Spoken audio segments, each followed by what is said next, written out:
The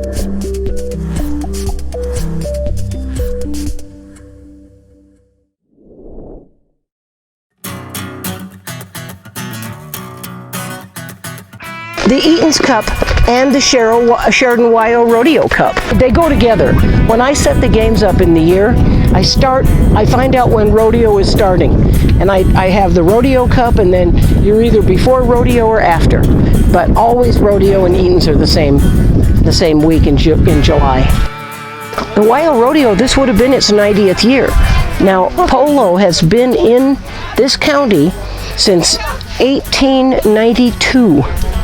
Or maybe it's 1898, but it's the oldest polo club now in the United States, I believe. It's the oldest polo club for sure west of the Mississippi.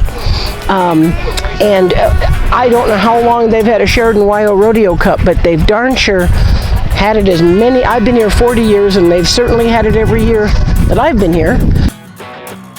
We rent our fields from the Equestrian Center. We're separate entities, but they can't live without us, and we can't live without them.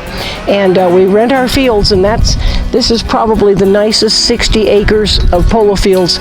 I'm sure it's the nicest, almost sure it's the nicest in the country, because it doesn't tear up. You don't see very many divots. We've had to do a request for a variance, and from 250 people to 500. But usually our first game actually happens in June, and we don't have very many people.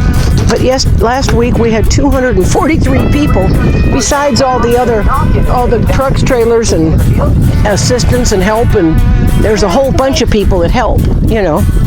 We've also had to mark X's down here, keeping the cars apart. We have someone at the gate counting. One of the little kids out here today, the smallest little boy, he's from Argentina. His father plays over here at the Flying Age.